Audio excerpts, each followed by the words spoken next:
94,4 FM. Kanal Inspirasi Pro 1 RRI Makassar. Assalamualaikum warahmatullahi wabarakatuh. Selamat pagi pendengar RRI Makassar dimanapun Anda berada. Saya Alfian yang kali ini akan bersama Anda untuk dialog Lintas Makassar pagi. Kita bahas fatwa MUI haram beri uang pengemis merana. Nah, bicara pengemis ini pendengar mungkin telah beberapa kali kita sampaikan, kita berbicara ya. Dan biasanya mereka ketika berada di jalan ya, meminta sedekah ya. Nah, tapi terkadang mungkin ada kita pahami juga bahwa ada yang oknum kemudian bisa memanfaatkan situasi seperti ini. Mereka bisa mengaku sebagai pengemis, ya, tetapi nyatanya dia memiliki kehidupan yang sudah layak lah begitu. Artinya mereka menjadikan ngemis ini ya meminta sedekah dari orang lain, meminta belas kasihan dengan orang lain menjadi sebuah profesi mereka. Nah, tetapi mungkin di balik itu ya bahwa sebetulnya dia mampu untuk menghidupi dirinya sendiri. Nah, jangan sampai kemudian kita terkecoh begitu ya dengan penampilan yang kemudian ini bisa saja membuat si orang tersebut merasa nyaman dengan profesi-profesi yang tanpa kemudian mengandalkan kemampuan mereka untuk mencari nafkah. Ya, saya sudah bersama dengan Kiai Haji Bapak Muammar Bakri, Sekretaris MUI Sulawesi Selatan, ya terkait dengan fatwa MUI untuk memberikan uang kepada pengemis. Assalamualaikum, selamat pagi Pak Kiai. Waalaikumsalam warahmatullahi wabarakatuh. Selamat pagi. Terima kasih sudah bergabung bersama RRI Makassar. Ini terkait dengan fatwa haram untuk memberikan sedekah kepada para pengemis. Ya, bagaimana kemudian penjelasan ini Pak Kiai Haji Muammar? Ya, baik. Ya. Para pendengar Radio Republik Indonesia, jadi memang kita baru saja mengeluarkan fatwa tentang eksploitasi dan kegiatan mengemis di jalanan dan ruang publik. Ya. Jadi tentu fatwa ini dasari banyak pertimbangan-pertimbangan, memulai dari ayat-ayat Al-Quran, hadis, kaidah-kaidah dan pandangan para ulama serta tentu aturan yang berlaku di negara kita. Nah, secara umum memberi dan berbagi itu tentu adalah perbuatan yang mulia. Tapi kegiatan itu seharusnya dilakukan dengan ketentuan. Ya. Jangan sampai kemudian kegiatan itu menjadi sesuatu yang menjadi masalah di tengah masyarakat kita. Jadi maraknya misalnya sindikat yang terkoordinir seperti yang disampaikan tadi, mengeksploitasi orang lain untuk meminta-minta untuk kepentingan dan untuk materi, ya ini juga menjadi satu yang mengkhawatirkan bagi kehidupan kita berbangsa. Nah, bahkan ada yang melibatkan ya bayi, anak-anak, anak perempuan, ya, bahkan orang cacat untuk mengorganize ini kepentingan. Ternyata dalam beberapa tahun terakhir ini Pak Kiai ada yang kemudian mulai memanfaatkan begitu kewajiban dari umat muslim untuk bersedekah, untuk memberikan kepada yang tidak mampu begitu dengan kemudian mencoba untuk mengorganisir begitu bagaimana kemudian rasa iba, rasa belas kasihan ini ya dan juga kewajiban untuk umat muslim memberikan bersedekah kepada sesama. Nah, ini yang coba dimanfaatkan oleh oknum-oknum tertentu begitu Pak Kiai. Ya betul. Tapi apakah pertanyaan sekarang menjadi pertanyaan sekarang, apakah kemudian ini sudah diketahui pada umumnya oleh masyarakat begitu? Tapi karena kan toh mereka masih terkadang merasa iba, merasa kasihan begitu ketika berada di jalan dan mungkin meskipun mungkin awalnya tidak niat untuk memberikan, tetapi ketika melihat situasi dan kondisi yang ada di depannya, ya ini kan biasa keinginan untuk memberi terjadi secara spontanitas begitu tanpa ada direncanakan Pak Kiai. Ya.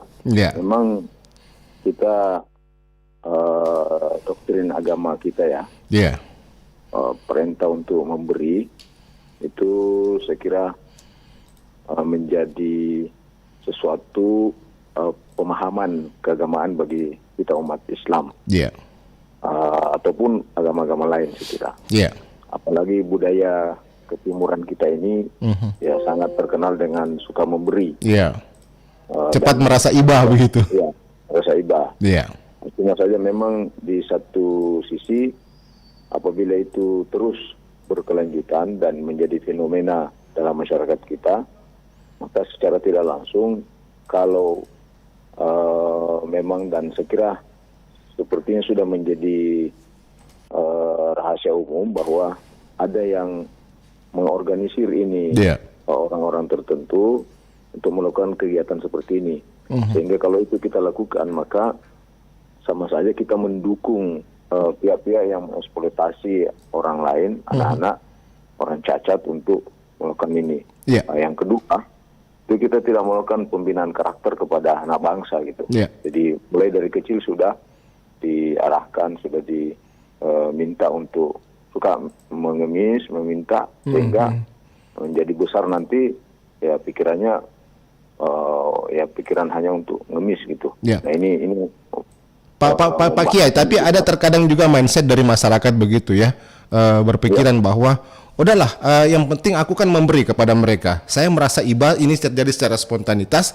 Saya memberi karena saya berbelas kasihan, karena mungkin dengan melihat kondisinya yang terlihat wajahnya yang tampak kusam, mungkin merasa kelaparan sehingga tergerak spontanitas untuk memberikan sesuatu kepada seseorang yang membutuhkan tersebut. Persoalan apakah ini dibenarkan atau tidak itu urusan belakangan. Yang penting dia sudah memberikan apa yang menurut kehendak hatinya. Nah ini yang mindset seperti ini kan masih banyak yang ada di masyarakat kita begitu. Nah bagaimana kemudian supaya mindset ini Pak Kiai ini jangan sampai kemudian dimanfaatkan begitu, dan masyarakat kita pun juga kemudian ini masih terus memelihara pola-pola pikir yang seperti ini, Pak Kiai. Ya itulah sebabnya kalau misalnya di Makassar ini sudah akan ada sanksi bagi orang yang memberikan pengemis di jalan. Sehingga memang setelah kita menelusuri referensi ayat hadis serta pandangan para ulama, maka ya kita keluarkan fatwa keharaman itu sebagai ya semacam hentakan lah kepada masyarakat kita ini, bahwa kegiatan itu sebenarnya baik, tapi dalam kondisi tertentu itu justru menjadi tidak baik. Tapi kemudian kalau masyarakat ini sudah boleh dikatakan, apakah mereka sudah memahami bahwa sebetulnya ketika mereka menyalurkan sedekah mereka lewat katakanlah badan amil zakat, Basnas begitu, dan juga lembaga-lembaga yang betul-betul dipercaya dan juga akuntabel dalam menyalurkan sedekah dari umat, dari masyarakat ini bisa lebih bermanfaat begitu ketimbang memberikan sedekah di jalan. Nah, bagaimana menurut pandangan Pak Kiai, bagaimana menurut pandangan MUI sendiri melihat kebiasaan-kebiasaan dari masyarakat ini begitu?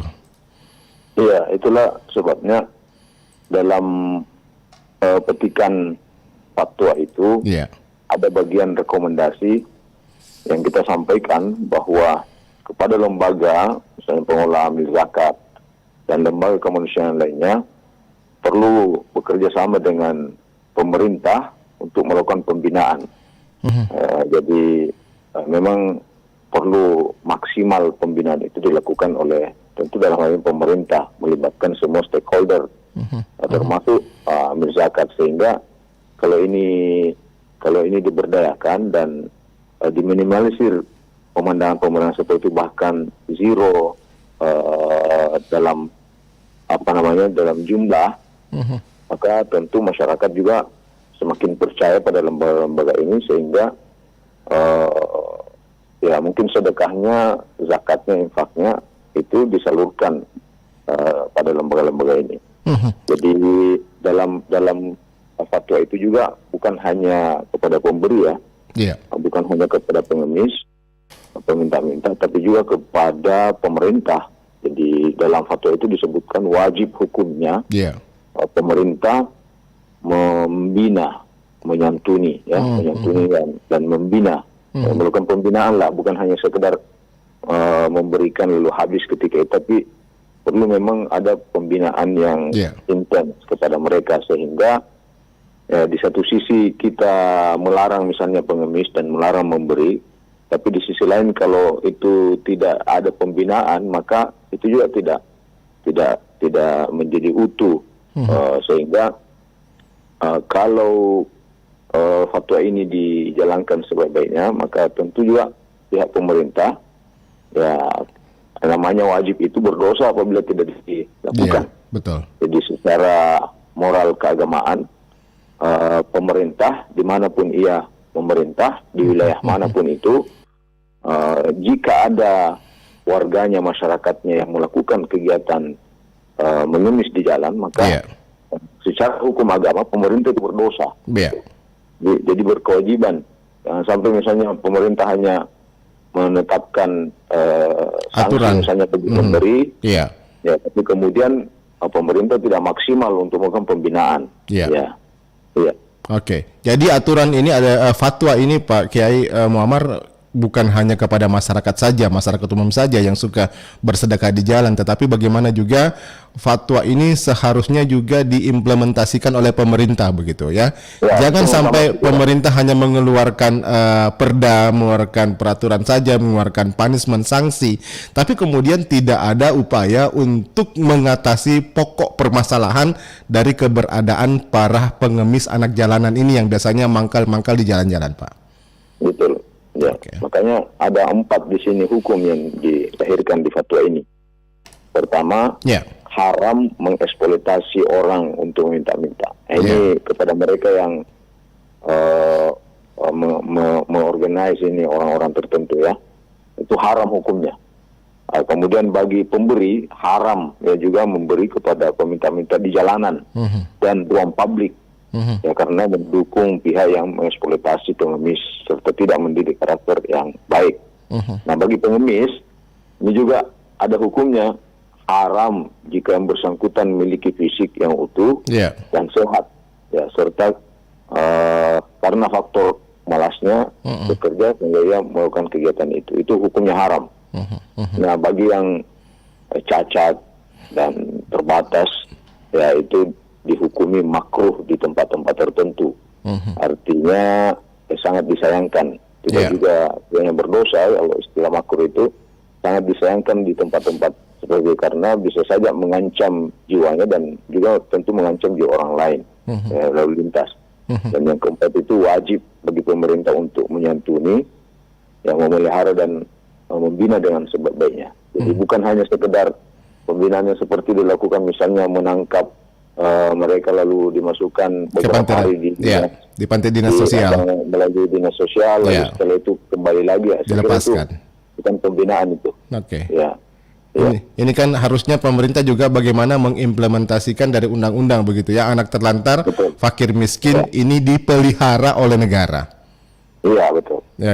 Ini kan memang betul-betul. Jadi mungkin MUI perlu untuk mengawal ini. Bagaimana juga kemudian ini harus diketahui untuk seluruh umat begitu Pak ya, karena biasanya kan setiap misalnya mohon maaf setelah Jumat begitu kan cukup banyak biasa pengemis ada di situ, dan tanpa diminta-minta, terkadang ada jemaah yang secara spontanitas ya mengeluarkan receh dari dalam kantongnya untuk diberikan kepada para pengemis tersebut.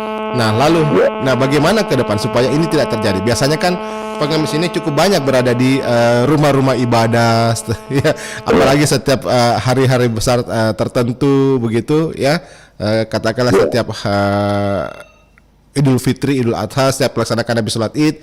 Wah, ini banyak sekali ngumpul pengemis yang ada di situ, Pak Ustadz. Ya, bagaimana himbauan-himbauan ini kan perlu juga senantiasa disampaikan kepada para jamaah begitu. Ya, nah rupanya kegiatan-kegiatan seperti ini itu sudah ratusan tahun dibahas oleh para ulama kita. Betul. Jadi misalnya dalam pandangan 4 imam mazhab, misalnya Imam Ahmad bin Hambal menyatakan bahwa makruh hukumnya meminta dan memberi sedekah di masjid. Ini makruh ya. Itu bagi Imam Hambal untuk di masjid gitu, karena memang ketika itu masjid dan sarana-sarana publik lainnya menjadi serbuan bagi pengemis, sehingga Imam Ahmad bin Hambal menetapkan makruhnya ya bagi orang yang meminta dan memberi sedekah di masjid. Kalau Imam Syafi'i berkata makruh minta di masjid, dan jika menimbulkan kegaduhan dan kebisingan itu diharamkan. Iya. Ya, Imam Malik dia menyampaikan dilarang minta-minta di masjid dan makruh memberi pengemis di masjid. Ya, jadi hampir semua ulama ya hanya ada dua, makruh dan haram. Yeah. Apabila itu sudah mengganggu ketentraman sekitar, maka itu sudah dihukum haram. Apalagi kalau memang pengemis itu dieksploitir oleh orang tertentu, di drop. Jadi misalnya kan ya, kadang-kadang ya kita biasa lihat di pagi hari ditebar, di sore hari dijemput. Iya. Nah, Betul. jemput juga ya mobil yang dianggap dianggap ya bagus mungkin pelakunya itu, pemiliknya. Iya. Artinya memang jangan sampai kemudian ini kegiatan-kegiatan terorganisir seperti ini jangan sampai diteruskan begitu ya. Iya. Harusnya memang ini diatasi sejak awal. Bagaimana kemudian upaya dari pemerintah, upaya dari aparat supaya organisasi-organisasi yang mengorganisir ya, orang-orang yang mengorganisir para pengemis-pengemis ini bisa segera diatasi. Karena kan ini menjadi sorotan juga dari masyarakat, Pak. Kami tadi jam 7 pagi sudah meminta opini publik, opini dari masyarakat ya. Umumnya masyarakat, Pak Sakir, Pak Abdullah, Pak Usman, Pak Niko, Ibu Sopi, Pak Wahyu, Pak Andi Kartisma, Pak Anggi, mereka semua menyoroti bagaimana supaya akar persoalan, yaitu mereka yang merencanakan, yang mengorganisir ya, yang mengerahkan ya para pengemis-pengemis tersebut sebaiknya ditindak terlebih dahulu, dicari siapa orangnya itu dia.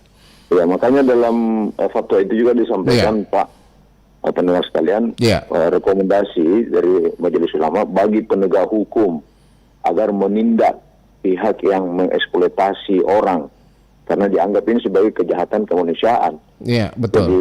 Jadi seharusnya memang di satu sisi pemerintah melakukan pembinaan, tapi di sisi lain pihak keamanan juga, pihak aparat itu yang memproses betul-betul ini, yang sampai juga ada kesan dipelihara orang-orang seperti ini gitu.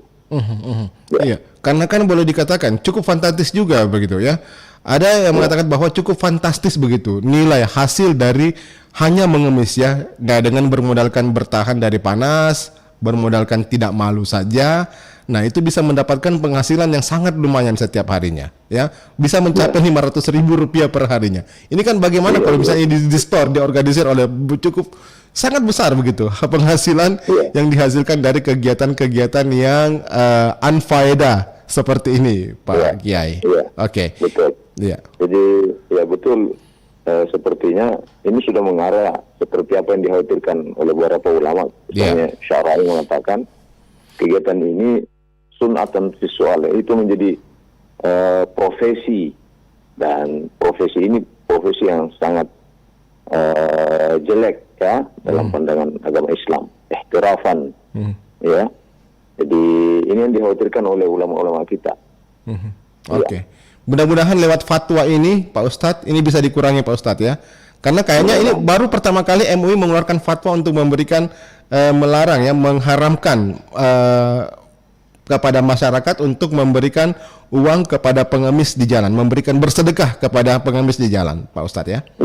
Ya, jadi perlu sinergitas semua pihak ya. Iya.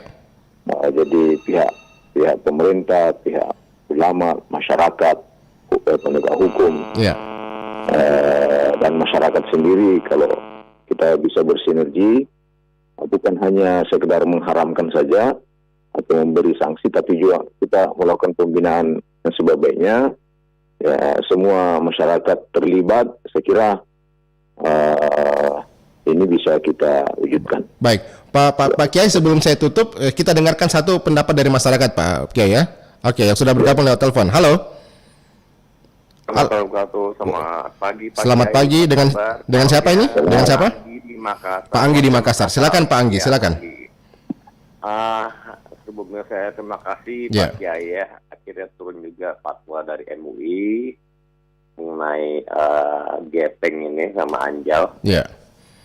saran saya lebih baik Pak Kiai buat kopian yang banyak ini fatwa UMU ini ke masjid-masjid sama ke lampu merah dibagikan, saya tidak jadi hoax gitu. Betul bahwa ini dan mereka juga tahu ya Pak Kiai ya, supaya yang Anjal ini tahu gitu bahwa sudah ada larangan, mereka memikir sendiri, dan yang mengorganisir itu akhirnya jadi mikir juga mau cari di mana lagi gitu. Karena kan ini terus terang mereka mau jadi malas ya, tadi mereka harus bekerja karena dia pikir lebih mengemis jadi profesi lebih profesi ini tidak berpikir keras, tidak menguras tenaga, cuma modal sarung bekas, muka kucel, sama bawa anak kecil sama dengan panas itu saja kan.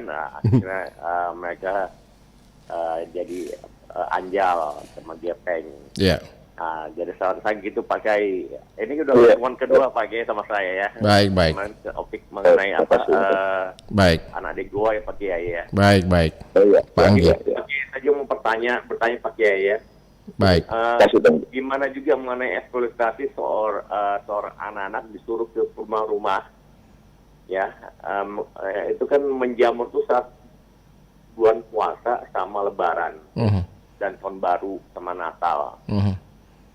Nah, pertanyaan saya itu apakah itu juga suatu eksploitasi anak juga? Karena itu panti asuhan yang setiap datang ke rumah. Panti asuhan ya? Iya, dari daerah Maros, nyambung gitu, jauh sekali gitu. Baik. Itu bagaimana satu tahun diamankan ya. Yang kedua, gini juga Pak Kiai, saya pernah nyumbang juga di suatu panti asuhan, tiap hari saya tinggal di daerah Samata. Dan jauh panti asuhan itu dari rumah saya, pinggir jalan itu ya, panti asuhannya depannya Gerah Sunandar. Di itu panti asuhan itu saya dapat laporan dari anak panti, dia sering dipukuli, sering dimarahin, apa gitu kan, alasannya tidak mau sholat tahajud apa, saya nggak ngerti lah.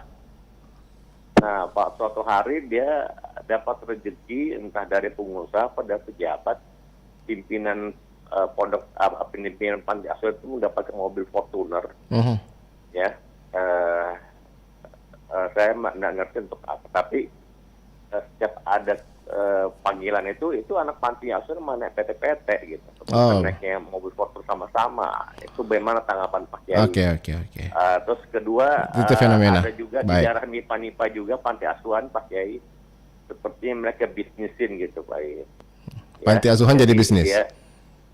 Jadi si anaknya pimpinan usaha panti asuhan ini dia tuh menyuruh anak panti itu warung mana gitu, kayak pembantunya gitu. Kayak saya bilang ini kok tidak ada. Tadi saya mau nyumbang sana, akhirnya saya lihat mereka kayak gitu perilakunya, saya sedih gitu.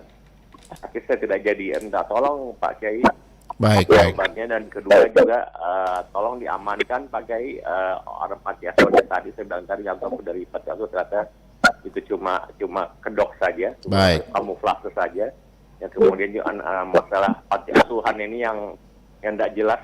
Tolong diamankan Pak Kiai, supaya kita bisa nyumbang sesuai dengan betul ini orang yang panti asuhan yang benar-benar panti asuhan begitu ya. Jangan panti asuhan menjadi bisnis. Baik. Bisnis, betul, begitu Pak. Baik Pak Anggi, terima kasih Pak Anggi. Sukses ya Pak. Baik, makasih. Waalaikumsalam warahmatullahi wabarakatuh. Wah, cukup banyak juga ini gejolak sosial yang disampaikan. Iya, bukan hanya pengemis yang di jalan-jalan, tapi kemudian kedok panti asuhan menyuruh anak-anak begitu ke rumah-rumah untuk minta-minta sumbangan. Ini gimana Pak Kiai? Ya, saya kira kalau niatnya untuk mendapatkan keuntungan materi dari usaha-usaha mengeksploitir orang tertentu, anak-anak ini, ya itu juga menjadi bagian sama dengan ini kegiatan eksploitasi. Kalau punya niat seperti itu untuk mengeksploitasi anak-anak begitu Pak Ustadz ya? Iya, baik. Oke. Baik, itu intinya Pak Anggi. Ya, baik, mungkin terakhir Pak Ustadz, ada Pak Kiai, ada mungkin yang ingin disampaikan kepada masyarakat terkait dengan fatwa ini supaya masyarakat lebih mengerti lagi. Dan tadi juga saran Pak Ustadz supaya Pak Kiai supaya ini selebarannya diperbanyak, disampaikan ke masjid-masjid Pak Ustadz begitu. Ya. Nanti kita akan upayakan sosialisasi semasif mungkin. Ya. Dan saya kira memang perlu bekerja bersama ya. Ya. Bersinergi bersama pemerintah, jangan hanya dibebankan kepada pemerintah, tapi juga semua komponen masyarakat ini kita harus terlibat agar meminimalisir pengemis dan anjal ini, tapi harus ada pengolahan yang baik, pembinaan yang baik dari hulu hingga hilir. Ya, saya kira demikian. Makasih. Baik. Pak Kiai Muhammad, terima kasih banyak atas waktunya bersama RRI pagi hari ini. Assalamualaikum warahmatullahi wabarakatuh. Selamat pagi.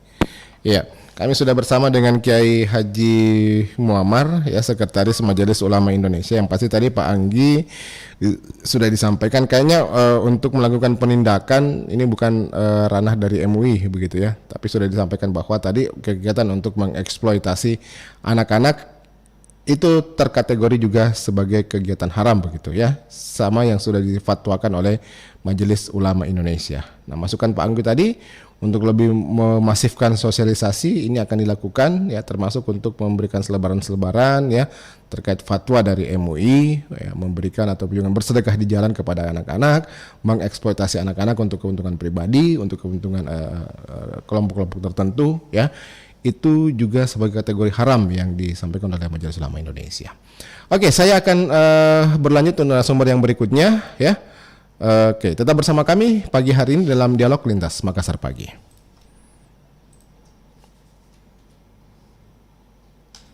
...94,4 FM Kanal Inspirasi Pro 1 RRI Makassar.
di mabuk asmara yang dilanda lara.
94,4 FM. Kanal Inspirasi.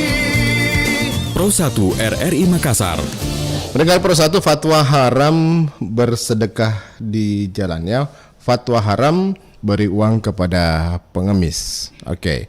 Nah, terkait dengan memberikan sedekah kepada pengemis gelandangan ya di jalan-jalan, ini kan sudah ada aturan dari pemerintah Kota Makassar. Ada sanksi yang sudah disiapkan sebetulnya, dan itu nanti efektif berlaku pada tahun depan, tahun 2022 mendatang ya.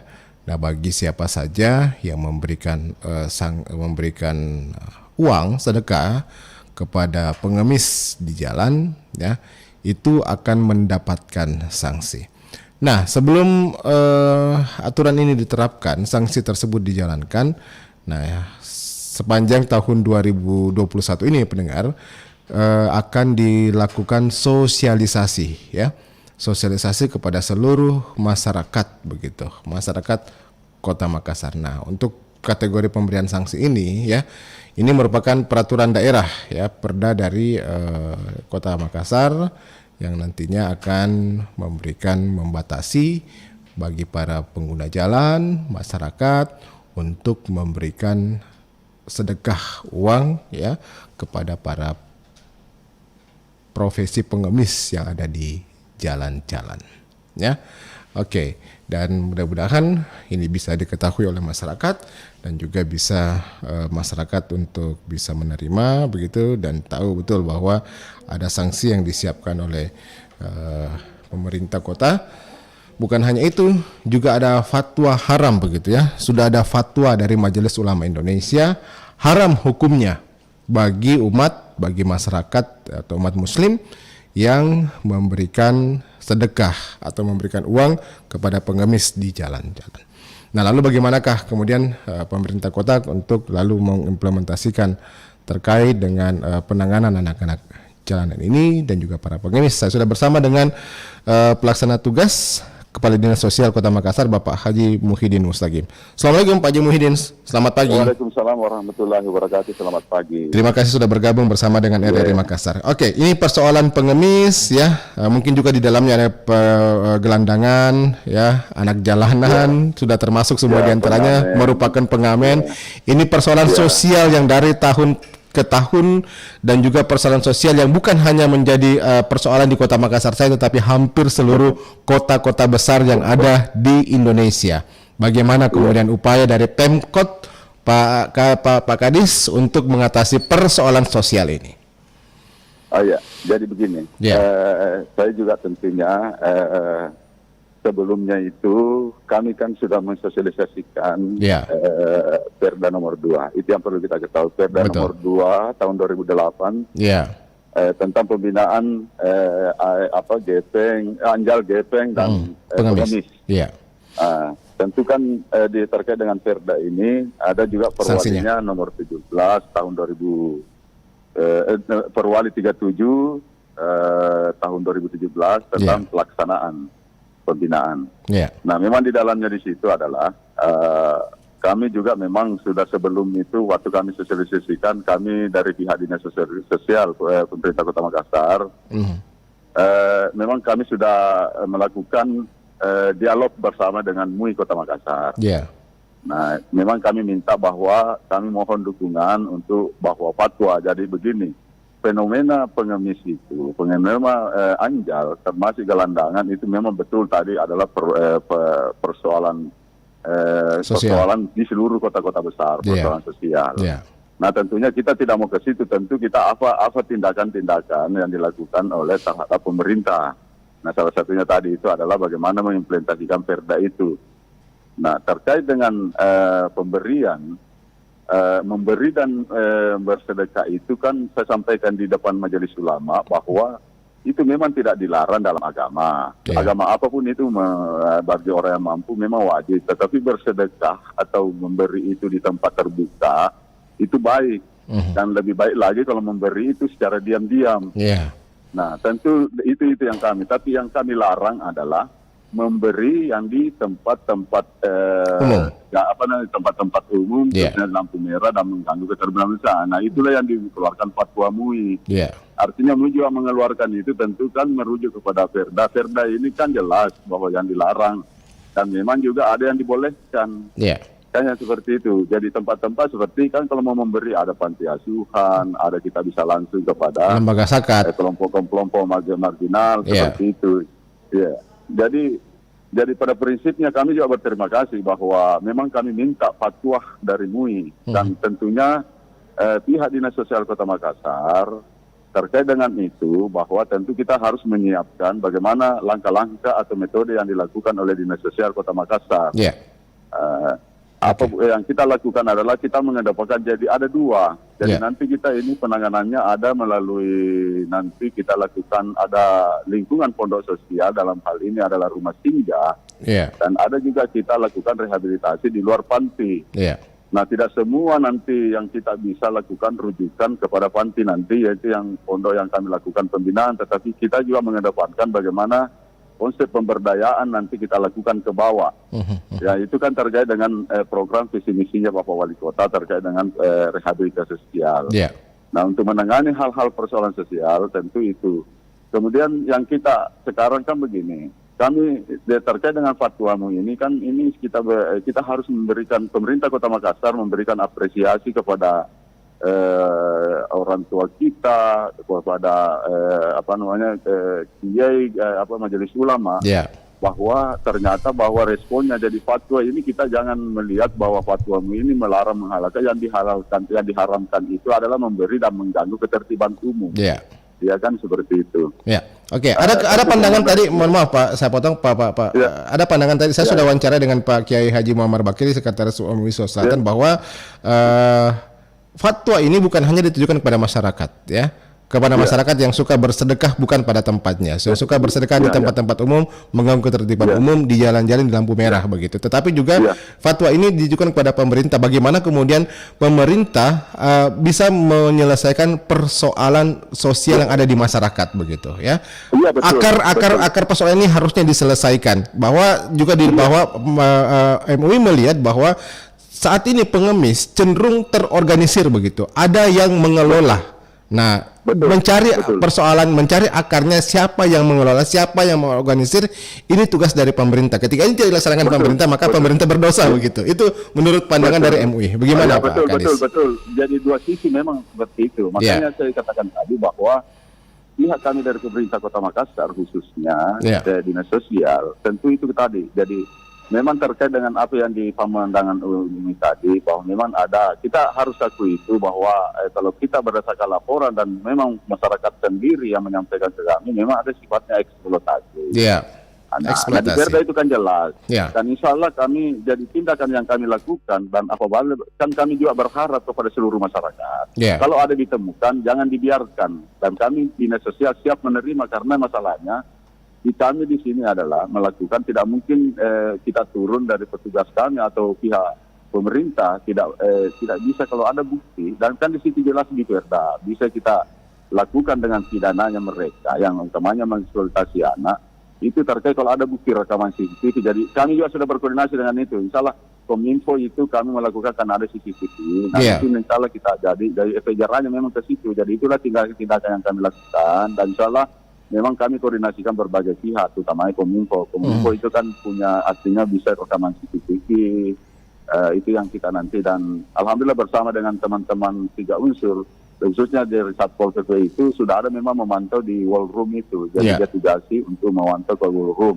Nah itulah yang hal-hal yang seperti itu nanti kita mau, karena memang harus ada efek jerah, karena yang kami kita lihat bahwa mayoritas, kita katakan, saya sampaikan kepada masyarakat bahwa sebenarnya banyak lebih miskin daripada mungkin yang ada di jalan, tetapi dia punya etika, budaya kan, budaya malu.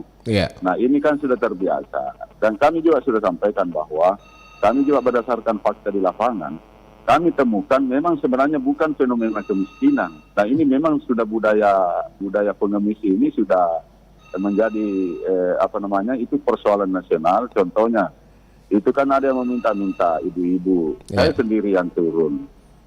Kenapa ibu melakukan minta-minta beras? Bilang kalau di sini Pak, kenapa tidak menjadi asisten rumah tangga? Itu kan yang lebih terhormat daripada melakukan, dan itu usaha yang sifatnya halal, itu hasil keringat. Kalau meminta dia alasannya apa? Kalau di sini enak Pak, kita kan dapat 300.000 per hari, luar biasa kan? Nah ini makanya saya ini juga berterima kasih kepada teman-teman media. Makanya ada yang pro kontra setelah kami menyampaikan bahwa di dalam Perda itu jelas kami tidak mengarah dulu ke sanksinya. Memang yang kami sosialisasikan adalah sanksi. Ya di situ terutama dulu dilarang di apa, tetapi dalam proses di situ kita tetap mengedepankan hak asasi manusianya. Seperti itu. Jadi tentunya kami lakukan tindakan, makanya kami pakai metode. Insya Allah karena ini bukan pekerjaan ringan, dan memang ini perlu kolaborasi bersama. Jadi kita perlu berbagai pihak, kita bersama-sama. Makanya saya sampaikan bahwa kami optimis bahwa ini bisa terselesaikan, tapi butuh keterlibatan berbagai pihak, bukan hanya pemerintah Kota Makassar. Nah, tentu MUI meminta juga supaya pemerintah ini bisa bersinergi begitu ya, bukan hanya tugas kerja Dinsos saja, tapi semua unsur terkait harus terlibat begitu. Ya betul itu sebenarnya. Jadi kami dari Dinas Sosial tidak pernah pesimis, kami optimis, tapi kami butuh keterlibatan berbagai semua pihak terkait dengan itu. Nah tentu contohnya begini, kami juga berterima kasih kepada MUI karena nanti salah satu solusi kan kami salah pemerintah Kota Makassar akan menyiapkan, kita kan sudah pembebasan lahannya nanti 3 hektar itu untuk tahun depan, itu terkait dengan pondok sosialnya. Nah semua aspek sosial, persoalan sosial nanti di situ adalah ada nanti tempat-tempat yang kita mau lakukan representatif untuk pembinaan kepada. Nah, di mana keterlibatannya? Saya berterima kasih kepada MUI bahwa salah satu di situ di konsep pemberdayaan apa yang dilakukan pembinaan terhadap Panjal, MUI akan melibatkan diri untuk terkait dengan pembinaan mental spiritualnya. Itu kan ini salah satu, kita berharap ini berterima kasih kepada MUI bahwa sudah melibat. Nah, yang lain itu kira-kira seperti apa yang lain? Kita butuh pelibatan seperti apa pelibatan yang lain, termasuk teman-teman dari akademisi. Jadi kalau kami bahwa artinya persoalan ini benang merahnya kan sudah jelas. Banyak hal-hal yang bisa kita jadikan bahwa sekarang aksinya kita ini bagaimana. Marilah kita duduk bersama, berkolaborasi untuk menangani ini. Jadi kita bagaimana keterlibatan berbagai pihak. Insya Allah kami, kalau ini semua kita terlibat dan penanganan ini pasti akan. Dan tentu target kami adalah begini Pak. Kita kalau berbicara outputnya kan itu jumlah rahasia yang dia. Nah persoalan sekarang apa hasilnya? Jadi kami juga tidak berharap bahwa kalau 100 kami rahasia, artinya kalau ada berhasil 1-2 orang, itulah menjadi nanti motivator bagi mereka bahwa ini tanpa mengenai. Nah seperti itu Pak. Jadi insya Allah mudah-mudahan butuh dukungan, karena konsep yang seperti ini konsep sudah bagus, tapi kita butuh dukungan, keterlibatan berbagai pihak. Seperti itu Pak. Pak Kadis, ini kan ada aturan dari Pemkot bahwa yang memberikan sedekah uang kepada pengemis jalan kan akan sanksi, dan itu diberikan sanksi sanksi uang, denda, bahkan kurungan. Itu efektif nanti diterapkan 2022 mendatang. Sampai akhir 2021 ini kan adalah tahap sosialisasi. Nah, bagaimana tahap sosialisasi persoalan tersebut sudah bisa diatasi sebelum nanti adanya penerapan sanksi tersebut? Jadi kan begini Pak. Jadi salah karena perwali sudah. Jadi kami juga tidak begini Pak. Target kami memang, kami ini kan masih edukasinya. Jadi edukasi kepada seluruh masyarakat. Makanya kata kuncinya kalau tidak ada yang memberi di jalan, pasti tidak akan turun. Nah, tentu kami juga tidak mengarah kepada, artinya begini, memang betul kami akan lakukan Pak 2022, tapi kan kalau sosialisasi, walaupun Perda ini sudah beda 13 tahun, tapi kalau berbicara sosialisasi, kita kan baru ini kita mau efektifkan, berarti kita kalau berdasarkan kan minimal bukan 3 bulan, ternyata 6 bulan Pak. Yeah. Dan minimal di situ, karena kalau 3 bulan nanti ada lagi yang hantam kita. Kenapa begini? Yeah, Tetapi kami berharap bahwa mudah-mudahan sosialisasi kami nanti bahwa ini berjalan dengan efektif untuk penyampaian kepada seluruh masyarakat. Jadi kalau mau memberi nanti di jalan, berarti kan dia bilang, wah ada sanksi kan begitu. Yeah, Edukasinya dulu kita utamakan Pak. Jadi kita mengedepankan anunya dulu, edukasi terhadap seluruh masyarakat khususnya Kota Makassar. Nah, kenapa kami juga berterima kasih kepada khususnya RRI, kalaupun nanti siapapun nanti masyarakat luar Kota Makassar ini kan tersebar di mana nanti juga dia tahu bahwa hati-hati. Nah, kita ini bukan masyarakat Makassar saja Pak. Yang kita juga himbau adalah seluruh masyarakat yang pendatang di luar dari Kota Makassar. Dari luar Sulsel begitu. Dari luar Makassar. Dari luar Sulsel, ya dari luar Makassar. Nah, kalau itu pun nanti yang kita khawatirkan jangan sampai tersosialisasi masyarakat Makassar, tapi yang luar tidak tahu. Nah, kalau semua nanti melalui RRI kan luar biasa.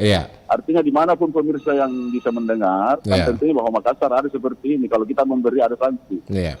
Seperti itu ya. Semoga ini bisa semua diketahui. Dan bukan hanya masyarakat Makassar saja, tetapi masyarakat luar Makassar. Sudah ada fatwanya haram, ya. Kasih uang di jalan. Ada sanksi, ada sanksi moralnya, juga ada sanksi materialnya begitu. Ya? Materialnya betul. Oke. Iya. Baik, terakhir mungkin apa rencana ke depan ini Pak untuk terus memasifkan bagaimana supaya ini bisa maksimal begitu Pak penanganan terhadap ini kan kita punya metode kemarin, alhamdulillah kan kita bikin zero. Tentunya kalau kita berbicara kan kita ini bekerja satu kali 12 jam, belum 1 kali 24. Makanya yang bisa kita serokan itu adalah 12 jam. Nah, tentu kalau 24 buku kan tenaga ini maksimal, tapi itu bukan Pak, itu aja katanya bagaimana mengawasi dan patroli. Tapi yang paling penting di sini adalah yang kami langkah-langkah ke depan bagaimana metode pemberdayaannya mereka. Itu yang kami lakukan, dan tentu kami pakai metode per wilayah. Dan alhamdulillah kami kan datanya sekarang sudah ada Pak per kecamatan. Nah, tentu kalau yang dari luar, pertanyaannya kenapa dari luar? Solusi dari luar seperti kita lakukan ini kan sudah terbangun juga kami terkait dengan Dinas Sosial Provinsi Kabupaten Kota, kami namanya ada lintas sektor. Kalau kami temukan itu kami antar langsung Pak, dan kami melaporkan kepada Kadin Sosial, koordinasi itu jalan, alhamdulillah kita berikan kepada mereka untuk pembinaan lebih lanjut, seperti itu koordinasi kami. Dan terkait dengan pemberdayaan saya maksud tadi adalah tentunya kita mau bagaimana melakukan nanti pendampingan atau dari Dinas Sosial melakukan pendampingan kepada teman-teman saudara kita ini yang memang butuh, dan nanti di sini Dinas Sosial, pekerja sosial kami, artinya hal-hal apa yang diinginkan nanti, metode apa yang diinginkan bersama dengan RTW, tokoh masyarakat, lurah dan camat, kita mendampingi mereka karena ini tidak boleh terputus Pak. Itu konsep yang kami, kalau ini kapan terputus contohnya, kalaupun sudah memiliki keahlian, nah sekarang kita tidak boleh lepas di situ, kira-kira mau diapakan lagi ini, dan kita suarikan sampai betul-betul bahwa dia bisa mandiri. Seperti itu Pak. Baik, jadi tidak hanya dimasukkan dalam pantai sosial saja ya. Habis itu keluar dari pantai sosial pasti kembali lagi. Pasti kembali lagi. Jadi harus ada Pak, jadi betul-betul bahwa dia bisa bermandiri, itu kita harapkan. Oke. Jadi akan terus disupervisi begitu Pak Kadis ya. Iya, insyaallah Pak. Baik. Dukungan semua, ini mohon dukungan semua. Artinya ini hal yang ini fenomena kita sudah paham, substansi permasalahannya jelas. Apalagi kalau kota-kota itu Pak, tentu kita berbicara bahwa urban, tapi kita memahami bahwa semua itu adalah terkait organisasi, pengaruh terhadap bahwa mungkin lebih banyak di kota daripada di desa. Maka seperti itu, ternyata SDM tidak mampu di situ, maka dia turun di jalan. Seperti itu salah satu fenomenanya. Baik. Pak Kadis, mudah-mudahan saja masyarakat bisa paham begitu Pak Kadis ya. Terutama yang luar kota Makassar ini bisa paham begitu semua bahwa aturan Makassar seperti ini begitu. Oke, jangan terlalu baik, jangan terlalu cepat hibah. Jangan terlalu cepat hibah. Kalau mau hibah banyak tempat. Makanya saya sampaikan tadi bahwa bersedekah memberi itu di tempat umum baik, tapi Iya, lebih iya. baik lagi bersedekah secara diam-diam. Iya, Hanya iya. Tuhan yang tahu. Baik, Ya baik, kan baik. itu. Baik Pak Haji Muhyiddin Mustaqim, Pak Pelaksana Tugas Kai Sosial Makassar, terima kasih atas waktunya Pak. Assalamualaikum warahmatullahi wabarakatuh. Selamat pagi. Waalaikumsalam warahmatullahi wabarakatuh. Iya, kami sudah bersama dengan Pelaksana Tugas Kepala Dinas Sosial. Artinya nanti Pemkot Makassar berupaya pendengar ya, bahwa panti sosial yang dibangun untuk Anjal Gepeng ya, bukan hanya memasukkan saja mereka ke dalam panti sosial, tetapi kemudian juga bagaimana memberdayakan mereka begitu. Selepas keluar dari panti sosial, mereka nggak kembali lagi ke jalan, mereka nggak turun lagi ke jalan. Sampai di sini saya temani Anda dalam dialog Lintas Makassar pagi. Alfian mengucapkan terima kasih atas kebersamaan Anda. Selamat pagi, sampai jumpa. Assalamualaikum warahmatullahi wabarakatuh. 94,4 FM Kanal Inspirasi Pro 1 RRI Makassar.